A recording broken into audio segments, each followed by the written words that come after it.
নমস্কার বন্ধুরা, কেমন আছেন সবাই? আজ দেখে নিন কাচকি মাছের টমেটো পেঁয়াজ দিয়ে ঝালের রেসিপি। রান্না আছে ও মোরলা মাছে কিন্তু নুন হলুদ লাগানো আছে। এবার দেখুন কড়াইতে সামান্য পরিমাণে তেল দিয়ে তেল গরম হয়ে আসলে আমরা কিন্তু মাছটা ভাজতে থাকবো। মাছটা এদিকে দেওয়া হোক ততক্ষণ আমি আপনাদের বলে দিই যে বাটা মশলাটা তৈরি করা ছিল তাতে কি কি উপকরণ রয়েছে।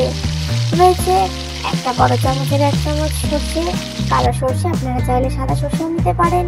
রয়েছে সামান্য জিরে ও 4টে কাঁচা লঙ্কা। দেখুন বলতে বলতে কিন্তু এদিকে মাছ ভাজা প্রায় কমপ্লিট। চলুন মাছটা নামিয়ে নিই। মাছটা নামিয়ে নেওয়ার পরে যে কড়াই আমরা ভাজিয়ে দিচ্ছি সেই কড়াই কিন্তু আমরা বেশ খানিকটা বেশি পরিমাণ সর্ষের তেল দিয়ে নেব। এবার দেখুন ফোড়নে কি দেওয়া হচ্ছে, সামান্য জিরে, একটা শুকনো লঙ্কা আর সেই কেটে রাখা পেঁয়াজটা। সামান্য নুন দিয়ে আমরা কিন্তু পেঁয়াজটা সুন্দর করে লাল লাল করে ভাজা ভাজা করে নেব।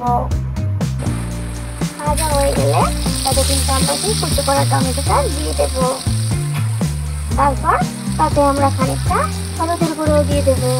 দিয়ে আমরা কিন্তু এই মশলাটাকে ভালো করে কষিয়ে নেব ততক্ষণ না টমেটোটা গলে যাবে। দেখুন আমাদের টমেটোটা সুন্দর করে গলে গেছে। এবার আমরা কিন্তু সেই পেস্টটা দিয়ে দেবো। দেওয়ার পরে আমাদের ভেজে তুলে রাখা মাছগুলো আমরা এতে মিশিয়ে ভালো করে কষিয়ে নেব। এরপর আমরা কিন্তু গরম জল দিয়ে দেবো। খুব সামান্য পরিমাণে জল দিতে হবে, এতে কিন্তু শুকনো শুকনো খেতে ভালো লাগে।